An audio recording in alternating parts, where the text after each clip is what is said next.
You and your friends have stumbled into an old, dusty basement filled with books. After playing around, you soon realize that you can create your own spells using the blank pages of those books. Each of you has different ideas of what you should use the power for. Some want to control the world, some want to save it, and others want a lot of new pets. The battle rages on as you try to become the only one with the power.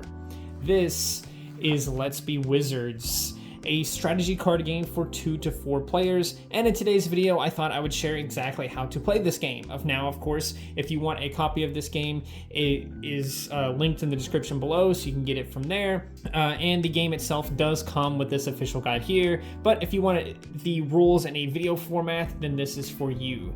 So without further ado, let's go through all the rules and everything, starting with the setup and what is included in the game. So as you can see here, we have some spell dice. These are just 2 different dice with some special icons or symbols on each of them. We have 94 cards in a giant deck like this.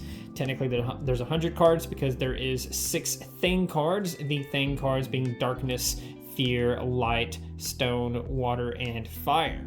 Now, what you do to begin your setup is you're going to take these 6 Thing cards out of the deck. They do have blank or backs that are similar to this, so you might have to search for them. But take these 6 things that are in the deck, take them out and shuffle them up, and then count how many players there are in the game. In this example, we're going to have 4 players or something. We're then going to take 4 of these random cards that are in the Thing pile and flip them up, and we have water, darkness, fire, and fear. We will set those to the side where they can be consistently seen by all players so that all players know what is in the world. These get placed on the table like so, somewhere in the center, somewhere off to the side, that all players that are in the game currently know what's in the world. These are things that are in the world. The remaining 2 or remaining 3 or remaining 4, however many you might have that are left over, are going to get put to the side. Just keep in mind that these may be interacted with again later. These Thing cards are very important because some cards in the game require certain things to be in the world. For example, we have Cover of Darkness. It reads that you can only cast if darkness is in the world. There is darkness in the world, so it can be cast as long as the other conditions are met. Once you have these things off to the side like so, you're going to shuffle the remaining cards. Just shuffle them up however you please, and then divide the huge deck into 20 cards for each player. Now, all the cards that are left over are going to go into a separate pile somewhere kind of away from everything else. These are going to be considered cards outside the game. Once that is done, each player is going to draw 4 cards from the top of their deck. Now, it is very important to note a couple of things. Your deck in this game is referenced as a spellbook, and the cards in your hand or individual cards throughout the game are going to be referenced as pages on card text. So let's take a look at this player's hand and see what they have. Now that we're done with the setup for the game, we can start talking about the game flow and how every single turn starts and how every turn ends and everything in between. So to start off, whenever it becomes your turn, you're going to look at the cards in your hand, count how many you have. If you have less than 4 for whatever reason, you're going to draw until you have 4. So you may, for some reason, have 3 cards, 2 cards, 1 cards, or just no cards in your hand whenever you begin your turn. In that instance, you will draw 4 or 3 or 2 or however many you need to refill your hand to 4. This has to be done at the start of your turn, no matter what is the first thing that you do in the game. If you cannot refill your hand because there aren't enough cards in your spellbook, draw as many as possible or skip this step entirely if there are none in your spellbook. Next up, we are going to pick up the spell dice and give them a little jiggle, a little shake, whatever you want to call it, and throw them on the table like so and see what we roll. In this instance, we rolled a shield symbol and a skull symbol. Now, these symbols are the following. We have death spells, which are the skull spells, elemental spells, which are the most diverse and used because they can do the most amount of things. We have life spells, which allow you to bring things to the world and heal it. Luck spells are going to deal a lot with luck and chance. Shield spells, of course, are going to protect you, and creature spells are going to summon pets to help you out. Now that we have rolled this, we can move on to the third phase of your turn, the third flow of your turn, whatever you want to call it, the third step, and that is to look at the cards in your hand and try to see if any of the cards in your hand have a symbol that matches something on the dice. For example, this one right here, Rumazel, it has the skull symbol, and it is one we rolled. The fact that it has two symbols just increases your chances of being able to play the card, because you don't need to match both symbols in order to play it. You just need one symbol on the card in order to play it that matches. So we have a skull, and we have a skull, which means Rumazel can be played, except if we read the card here, it says that I have to remove a creature to play one creature spell, even if I didn't roll a creature this turn, which means I currently can't cast this because there are no creatures in play. So let's take a look at what else we have. We only have Brightfinger, which I can only cast if light is in the world according to its text, which means I also can't play this card either. So since I can't cast anything in my hand, that's completely okay, because there is actually something else I can do in my turn, and that is to take a look at the cards in my hand and burn a page in my hand to draw a new page. What that basically means is that I'm going to discard this card. It's going to go into a pile called the Ashes that all players share. All players share the same discard pile, and it's called the Ashes. I burn a page, and then that allows me to draw a new one from my deck, from my spellbook. This is something that you can only do once per turn. So let's draw that new card and see what it is. It is Protogenius. This has 3 symbols on it, and at least 2 of them match, which is completely fine. We just need 1 to match. That means I can now play this card. This says that if fear is in the world, I get to burn any 2 pages. It looks like fear is in the world back there. Let's see what else. It also says if light is in the world, burn 1 page. Light is not in the world, but it also says to only do 1 and never both. So let's go ahead and cast Protogenius. To do that, we're going to either put it face up on the table or reveal it to all the players in the game, and be like, this is what I'm casting, this is what it does. Then put that card back in your hand and perform the actions of it, which in this case is to burn any 2 pages. When you or another player burns a page, it becomes burnt and is moved to a face-up pile called the Ashes, like I explained earlier. All players share that pile, and when burning a page in a player's hand, the burnt page must be chosen at complete random, unless it's your own hand. If a spell specifies any page, then you may burn a page from any player's hand or from the top of any player's spellbook. Additionally, you may split the burns. For example, a card allows you to burn any 2 pages, like this one right here. I get to burn any 2 pages. I can burn 1 from any player's hand and 1 from a second player's hand, or 1 from a single player's hand and 1 from the top of any other player's spellbook, and so on and so on. I can split the damage however I please. So that would look a little bit like this. I'm going to burn 1 from this player's spellbook right here, and then I'm going to burn 1 from this player's hand like this.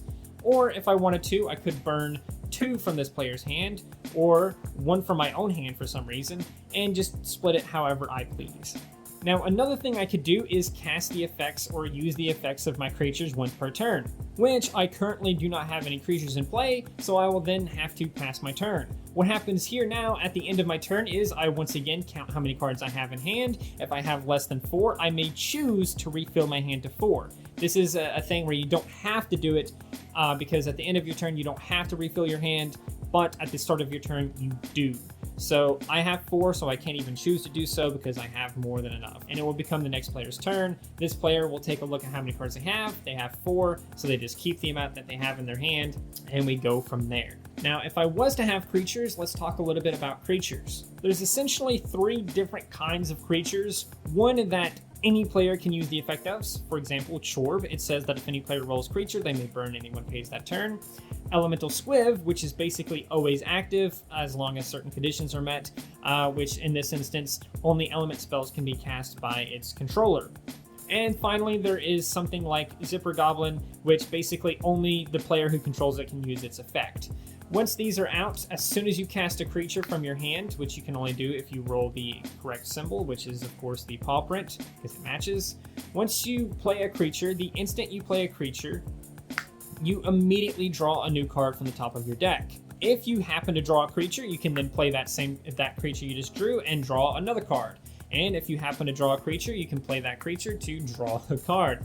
And if you happen to have another creature in your hand, you can play a creature to draw a card. This is another consistent way to draw cards in the game. There's only so many creatures though, of course, so this isn't going to happen super consistently, but every time you play a creature, you will immediately draw a card. Once this creature is in play, it is no longer considered a page, and it cannot be burnt with spells that burn a page. Once the creature is no longer in play again, it becomes a page again. So if it goes to the ashes, it is considered a page again. If it goes back to the spellbook, it is considered a page again. If it goes back into your hand, it is considered a page again. It is only a creature when it is in play.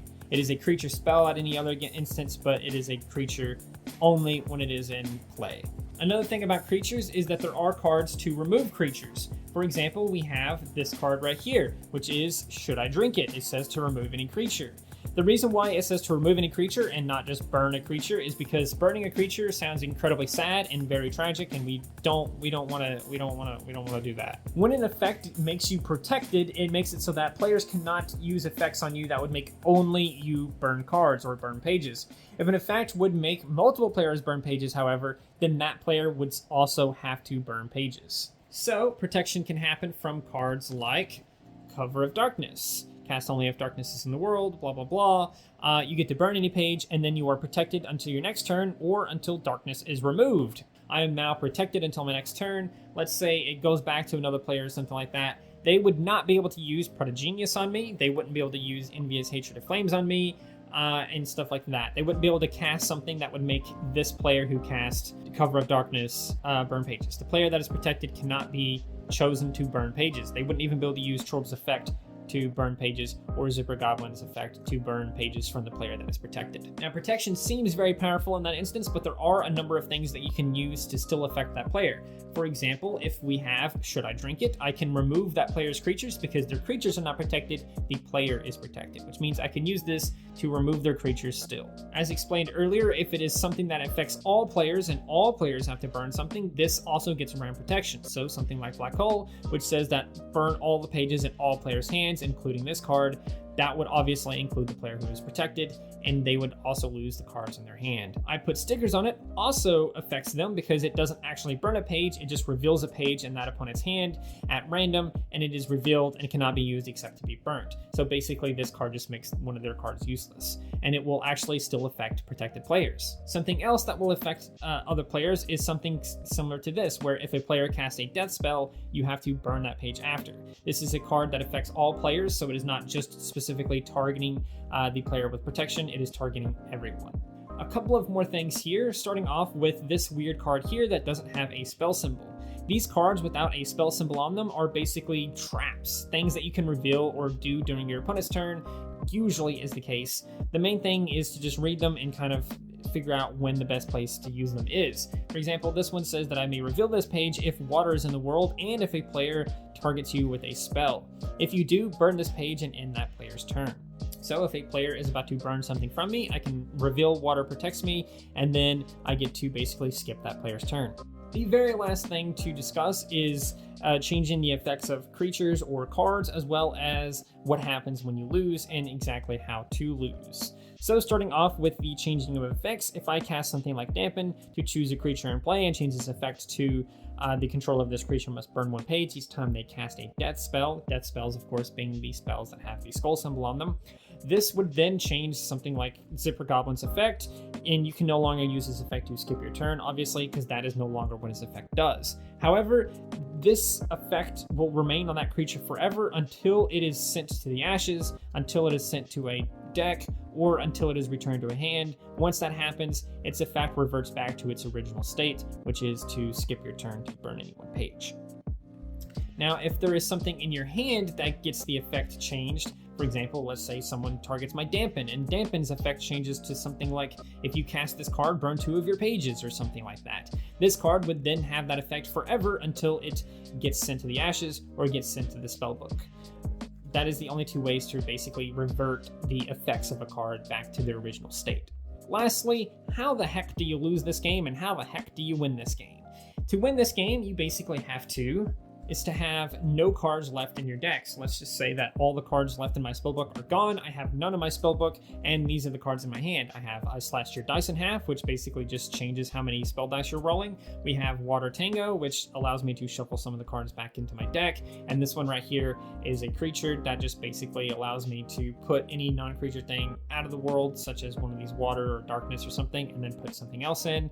None of these cards can actually burn any pages. You will not consider your creatures in this instance, by the way. So for example, we have Chorb, which allows me to burn pages. This is not considered when you're considering if you've lost or not. So if you have no cards left in your hand that can burn any pages, and you have nothing left in your deck, then you just lose the game. You don't have to lose every card in your hand and every card in your spellbook. You just have to lose enough cards to the point to where you cannot physically burn cards anymore or discard cards anymore. So in that instance, if you have lost, you will admit that you've lost, obviously, because that's cheating. If you don't, you're going to then take all the creatures you control and put them into the ashes. You're then going to take all the cards in your hand and put those in the ashes as well. If for some reason you have cards in your spellbook somehow, those would also go into the ashes. Everything that you have goes straight to the ashes for the other players to play around with if they have something that allows them to play around with it. And once that happens, the game is officially over, or at least for that player it is officially over. You will do this until there is only one player. So let's just say that player lost all of their cards, and this player lost all the cards in their hand, and then this player lost all the cards in their hand and in their spellbook there, leaving only one player with cards, meaning this player would be the winner of Let's Be Wizards, or at least this round of Let's Be Wizards. So that is how you play Let's Be Wizards. If there's anything else that you guys have questions about involving this game, please do let me know in the comments below. If you guys want to get a copy of this game for yourself, it is in the description below. And I hope you guys enjoyed. If you did, please do consider liking, subscribing, sharing, and doing all of those wonderful things like that. Because when you do wonderful things like that, not only do you get access to wonderful content such as this, but you also get to become wonderful yourself. And I think we all want that. So do those wonderful things, and until next time, stay wonderful.